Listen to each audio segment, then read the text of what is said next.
Alright guys, today we're going to be playing Palworld in 2025. This was a game that took the entire gaming world by storm last year in 2024, and of course has recently been in the news over the lawsuit brought against them by Nintendo and Pokemon, which I always found fascinating because if you actually played Palworld before, it plays a lot more like Rust and Ark than it does a Pokemon game. Yes, it has certain elements and aspects that were inspired by Pokemon. Obviously, the monster catching aspect of it and the different pals having different powers and abilities similar to Pokemon. But if we're going to talk about a game that is like a one-to-one copy of Pokemon, then we'd be talking about Temtem today. But surprisingly, Nintendo hasn't gone after them for some reason. And we know what that reason is because Palworld actually is incredibly successful. Now, I mean, Temtem's pretty successful in its own right, but because Palworld has become such a huge, overwhelming success compared to Temtem, Nintendo's like, oh yeah, we gotta go after this game and try to shut it down. So, it's interesting, and we're gonna see how that plays out. But, yeah, I think the best way to describe Palworld is take Ark, Rust, Pokemon, and Zelda Breath of the Wild, combine them all into one experience, and you have Palworld. But really, at its core, it's an open-world survival game. So if you're not really into games like DayZ, Rust, and Ark, specifically having to explore the map and gather food, supplies, and other things to survive, then yeah, you're not gonna like this game very much. It just because you're a Pokemon fan doesn't mean you're gonna like Palworld. They're completely different things. Now, this game's lost a lot of momentum over the past year. It launched on Steam with over 1.5 million active concurrent players. Now you'll get about like 50,000 players. That's a very small fraction of the peak that you used to have. That being said, though, you'll still have... the game is far from dead. You'll have plenty of players online and plenty of stuff to do. Just had a huge major expansion, the Faybreak update, which added a brand new map, and they're still committing to releasing content for this game. I mean, it's in early access, technically, so it's not quite finished yet. And there are some problems with the game that hopefully get addressed in the future as far as bugs and other game-breaking issues, which is typical in early access. You can try it out on Game Pass. It's included still in 2025 as part of your Game Pass subscription, so you don't have to pay for it. So it's pretty low risk. So for that reason, I would say play it if you are curious about it anyway. I didn't really start getting into it until about a month or two ago. And I ended up, honestly, not really getting into it. I mean, I got really into it from the beginning, but then over time I got very frustrated because, like I said, like I alluded to, there are a lot of problems with the gameplay that really need to be addressed. And I ultimately stopped playing because of some serious issues. So, you have to build a PAL box, which is what you need in order to build a base in the game. But every time I try to build one, it says... there's too many in the world, too many in the server. Okay, join another server, except if you do that, your progress gets completely reset and you have to start from the beginning. Which I don't mind in a game like DayZ or Rust that doesn't really have a leveling system. I mean, it sucks losing all your progress in those games because all the weapons and resources that you've gathered, if you die, you lose all of it. Like, that's kind of like the risk, but also the whole point of playing a game like that is that you can lose everything in one instance.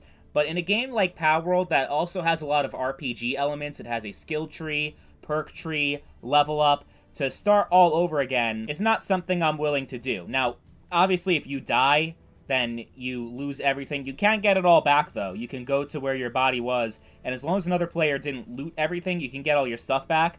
So I like that. That's pretty cool. But, yeah, if anything happens to the server, like if you get kicked out and you just can't connect to it, if you try to join another one, you start completely from scratch. Which, again, is typical with these survival games. It's not exclusive to Palworld, but, again, with the leveling system that the game has, it's a lot more of a big deal to lose everything in this game, like to lose your rank and progress, than the other games that don't really have a ranking progression system. Also... they do server resets very frequently, so if you don't log back in within a certain time period of the server reset, I think it's like a week after the reset, then they will delete everything that you did from the server. So that includes your level, your bases, all the pals that you collected. So for all those reasons, I'm not going to really fully commit to playing this game until that they don't really have that anymore. If you do single player, there is a single player option. You don't have to worry about getting your shit deleted, but it doesn't carry over into servers, if that makes any sense. Let's say you're like level 30 in the offline single player mode, and then you want to play online. Sorry, but that progression doesn't carry over. So it's frustrating if you want to play with friends and stuff down the line. It's just too much of a clusterfuck for me and my tastes. I mean, for people who have nothing but disposable time, that's great. You can tolerate all that, but for someone like me that has very limited time, as a grown-ass adult, it becomes frustrating and kind of turns me off from playing. But after hours of gameplay, the game did not allow me to build the pal box, which is what you need to build a base, but also to be able to revive your pals and heal them.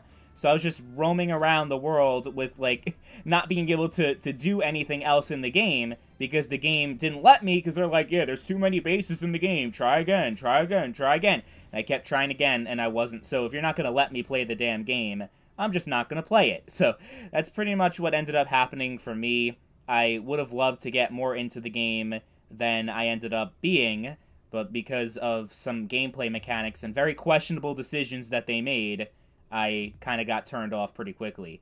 So the game's available on Windows, Xbox One, Xbox Series X, Xbox Series S, PlayStation 5, and was just very recently released on Mac. I think it was yesterday or the day before.